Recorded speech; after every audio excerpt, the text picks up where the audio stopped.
Have you ever had one of those moments where you catch your reflection in a shop window or a bathroom mirror and you just stop? You're not hot, you haven't just run a marathon, and you're not embarrassed, but your face is bright crimson, like sunburned red. It's startling, isn't it? Especially when you feel fine otherwise. Exactly. And for most people, they might just shrug it off. Maybe it was the spicy food or the heating was on too high. But for a specific group of people, those living with adrenal insufficiency, particularly the secondary kind, that red face is a constant, confusing companion. It's this visible signal that something invisible is happening inside. And that's the disconnect we need to explore today. We often think of adrenal issues in terms of energy, fatigue, crashing, the fight or flight response. But the skin tells a story too. Specifically, why does low cortisol lead to what looks like a permanent blush? Today, we are deep diving into the phenomenon of facial flushing in adrenal insufficiency. This is a topic that I think validates a lot of listeners who might have brought this up to a doctor and gotten a blank stare. The article we're looking at today comes from My Adrenal Life, and it tackles this head-on: red cheeks, flushing, and adrenal insufficiency. It's fascinating because it's not really in the standard textbooks, is it? It isn't, and that's a crucial point to start with. If you open a medical textbook and look up adrenal insufficiency, specifically primary AI, or Addison's disease, the skin symptom you see listed is hyperpigmentation. Right, the bronzing skin, like John F. Kennedy. Exactly. That bronzing happens because the pituitary gland is screaming for cortisol, pumping out massive amounts of ACTH, which interacts with melanin. But what we're talking about today is the opposite mechanism. We're talking about secondary adrenal insufficiency, or SAI. In these cases, the pituitary isn't screaming, it's silent. There is no excess ACTH, so logically, there shouldn't be skin changes. And yet patients consistently report this bright red flushing. So let's break down the why. If it's not the melanin reacting to hormones, what is physically turning the face red? It comes down to vascular tone. Think of your blood vessels as muscles that need to stay slightly tensed to keep blood moving efficiently. Cortisol is one of the key chemicals that helps maintain that tension, that tone. When cortisol levels drop or when they swing wildly, which happens often in SAI, those blood vessels lose their tightness. They relax, they dilate. And when they dilate, blood rushes to the surface. Precisely. And where is the skin thinnest and most packed with tiny blood vessels? The face, specifically the cheeks and nose. So without that cortisol safety net keeping the vessels constricted, you get this rush of blood that looks like a flush. That makes so much sense. It's almost like the dam holding the water back has a few cracks in it. But here's the thing that gets me. It's not just when cortisol is low, right? The text mentions it happens with medication timing, too. It does, and this is where it gets tricky for patients trying to manage their dosing. Some people flush when they are low, which is the mechanism I just described. The vessels dilate in because they lack cortisone support. But others flush right after they take their hydrocortisone. Which seems counterintuitive. If cortisol constricts vessels, shouldn't adding it make the redness go away? In theory, yes. But the body hates rapid change. If you go from a very low cortisol state to a sudden peak because you just swallowed a tablet, that rapid shift in chemistry can shock the vascular system.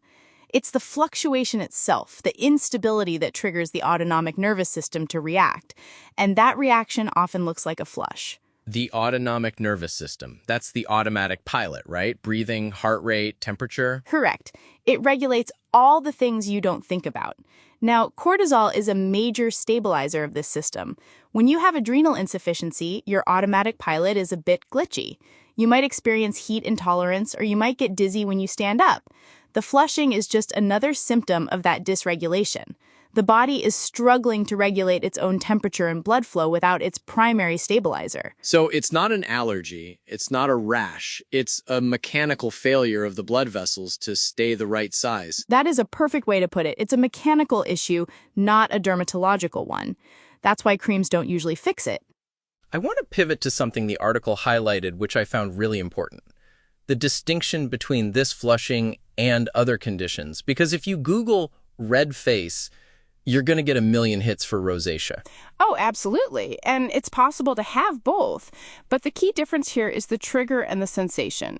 Rosacea has specific triggers like spicy food or alcohol, and it often involves pustules or visible broken veins over time. The adrenal flush is often tied to the medication cycle or periods of stress, and it tends to feel like a burning from the inside out, essentially a sudden wave of heat rather than just skin irritation. Context is everything. Now, we have to talk about the big, scary acronym that pops up in these communities. MCAS, Mast Cell Activation Syndrome. I feel like whenever someone mentions flushing online, 10 people immediately comment, oh, that's MCAS. It's a very hot topic right now, and for good reason. MCAS is a real and difficult condition, but we need to be careful not to conflate the two. The article makes a very strong point here. Adrenal insufficiency does not cause MCAS. They're separate conditions. But there is a relationship, isn't there? A functional one. Yes. Cortisol is nature's antihistamine. It suppresses the immune system. That's why we put hydrocortisone cream on bug bites to stop the itching and swelling. So if your body is low on cortisol, your mast cells, which release histamine, are essentially off the leash. They might react more aggressively to things than they would in a healthy person. Okay, so let me try an analogy. If the mast cells are a rowdy crowd at a bar, the bouncer is cortisol. I love that. Yes. So if the bouncer goes on a break, meaning your cortisol drops, the crowd gets rowdy. That doesn't mean the bar is on fire, which would be having actual MCAS. It just means the control mechanism is gone. That is brilliant, Noah. Exactly. In true MCAS, the crowd is rioting regardless of the bouncer. The mast cells are defective. They are firing at everything. In adrenal insufficiency, the mast cells might be normal, but they just lack the suppression signal. That's why patients often notice their allergies get worse when their cortisol is low. But that is distinct from having a syndrome where your mast cells are systematically malfunctioning. So how does a patient know when to worry? If I'm sitting there with a red face, how do I know if it's just my low cortisol or if I'm actually having an allergic reaction or this MCAS thing? The article suggests looking for clusters of symptoms. Flushing alone, probably just the vascular tone issue we discussed. But flushing plus hives, flushing plus lip swelling, flushing plus sudden diarrhea or a drop in blood pressure, that is a multi-system reaction. That suggests the immune system is involved, not just the blood vessels. Right. If your throat feels tight, that's not just low cortisol vascular dilation. Exactly. And that's when you need to be talking to an allergist or immunologist, not just your endocrinologist. I want to step back and look at the history of this for a second. We mentioned earlier that this isn't in the textbooks. Why is that? Why is there such a gap between what patients report, my face is burning, and what doctors are trained to look for? It's a classic problem in medicine where we prioritize the hard signs over the soft symptoms. In adrenal crisis, the hard signs are things like electrolyte imbalance, low sodium, high potassium, or extremely low blood pressure. Those are measurable. They can kill you. So medical training focuses heavily on preventing those. And a red face doesn't show up on a blood test. It doesn't. And unless a doctor sees the patient in that exact moment of flushing, they rely on the patient's report. And subjective reports are often dismissed, especially if the blood work looks normal that day. It also speaks to the complexity of cortisol. We're still learning just how pervasive its effects are. It touches every system. So when you remove it, the ripple effects are weird and varied. Medicine likes linear cause and effect. Germ causes infection. But hormones are a network. When the network wobbles, the symptoms are messy. It reminds me of how thyroid patients complained about brain fog for decades before it was really acknowledged. It seems like the quality of life symptoms often lag behind the survival symptoms in terms of research. That's a very fair assessment. And for the patient, the flushing can be socially debilitating.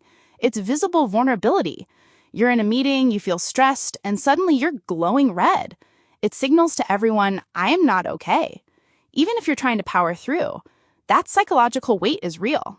Let's talk about management. If we accept that this is vascular and autonomic, is there anything to be done or is it just live with it? There isn't a magic pill to stop the flushing specifically, but understanding the trigger helps with management.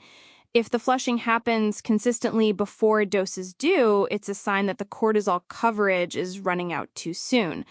That might be a conversation to have with an endocrinologist about splitting doses or changing the timing. So treating the flushing as data rather than just a nuisance. Yes, use it as a biofeedback signal. If you flush every day at 2 p.m. and your next dose isn't until 4 p.m., your body is telling you there's a gap. The vascular tone is failing before the reinforcement arrives. On the flip side, if it's triggered by heat, it's about behavioral adaptation, staying cool, avoiding super hot showers, managing that autonomic instability. The article also mentioned tertiary adrenal insufficiency. We've talked about primary Addison's and secondary pituitary. Briefly, where does tertiary fit into this redness picture? Tertiary usually comes from long-term steroid use that has suppressed the hypothalamus. In terms of symptoms, it behaves very similarly to secondary AI. You don't get the bronze skin, but you do get the low cortisol symptoms. So these patients are just as likely to experience this flushing. In fact, during steroid withdrawal, when someone is trying to taper off prednisone, for example, flushing is a massive complaint. It's the body screaming that it's missing the levels it was used to. That withdrawal physiology is brutal. It's like the vascular system is throwing a tantrum. It really is, and it's validated by the fact that we see this mechanism in other conditions too. Think about menopause. Hot flashes are also vascular instability caused by a hormone drop. In that case, estrogen. It's the same principle. A hormone that regulates blood vessels goes away, and the vessels go haywire. That is such a helpful comparison. It normalizes it. It's not some alien disease process. It's a standard body reaction to hormone withdrawal. Exactly. I want to circle back to the mental health aspect of this. We touched on it, but if you are walking around with a condition that people can't see and then suddenly your face lights up, people assume things. They assume you're embarrassed or drunk or angry. Or anxious. That's the big one. Because flushing is associated with the fight or flight response, people often assume the person is having a panic attack. And here is the irony. Having low cortisol actually makes it harder to handle stress physically, but the flushing can happen even when you are mentally calm. So you have people asking, "Are you okay? You look panicked," which of course makes you feel stressed, which uses up more cortisol. And the cycle continues. It's a feedback loop. It is, and that's why resources like this article are so vital. It gives patients the language to explain it. I'm not anxious. My cortisol is just low. My blood vessels are dilating. It takes the emotional charge out of it and puts it back into the realm of mechanics. There's a section in the source material about other factors that can amplify flushing. It lists things like blood sugar swings and GI inflammation. It seems like when you have AI, your margin for error on everything else shrinks. That's the cortisol buffer concept. In a healthy person, cortisol smooths out the rough edges of life. If you skip lunch and your blood sugar drops, cortisol helps mobilize glucose. If you eat something slightly inflammatory, cortisol reduces the reaction. When you don't have that buffer, every minor bump in the road feels like a mountain. A slight drop in blood sugar can cause shaking and flushing. A mild food sensitivity can cause a major flare. The flushing is often the first warning sign that the body is under stress from these other factors. It's really about listening to the body's whispers before they become screams. The flush is a whisper. I'd say the flush is a shout, honestly. But yes, it's a shout that comes before the crash. If you catch the flush and realize, oh, I need to rest, or I need to check my medication timing, you might prevent a full-blown adrenal crisis. Before we wrap up, I want to address the skeptics, or maybe just the worried well. Someone listening might think, I get red when I exercise. Do I have adrenal insufficiency? That is a very important distinction. Getting red when you exercise is normal. That's your body dissipating heat. Getting red when you drink alcohol or eat spicy food can be normal or related to rosacea. The red flag for adrenal insufficiency is the context. Is it happening alongside unexplainable fatigue, muscle weakness, nausea, dizziness? And specifically, does it happen when you aren't exerting yourself? If you are sitting on the couch reading a book and your face suddenly feels like it's on fire, that warrants a conversation. But in isolation, probably not AI. It's the constellation of symptoms, not the single star. Beautifully put. So, looking at the big picture here, we have a symptom, facial flushing, that is widely experienced by patients but rarely discussed in the clinic. We've learned it's caused by vascular instability due to a lack of cortisol. We know it's distinct from the hyperpigmentation of Addison's, and we know it's not necessarily MCAS, though the two can overlap. And most importantly, we know it's not all in your head. It's a physiological reality of living without a crucial hormone. What is the one thing you want listeners, especially those with SAI, to take away from this? Validation. If you have been looking in the mirror wondering why you look sunburned in the middle of winter, know that there is a biological reason for it. You aren't imagining it. And more than that, use it. Don't just hate it or try to cover it up with makeup. Use it as a tool to understand your body's rhythm. It's a signal. Listen to it. That is powerful advice. It changes the relationship with the symptom from an enemy to a messenger. Eloise, thank you for unpacking this with such clarity. My pleasure. It's a complex topic, but understanding it makes the day-to-day management just a little bit easier. Absolutely. It's about making the invisible visible and then understanding what we're looking at. For everyone listening, if you know someone navigating the tricky waters of adrenal insufficiency, or if you found yourself nodding along to this discussion, pass this episode along. Sometimes just knowing why is the best medicine we have.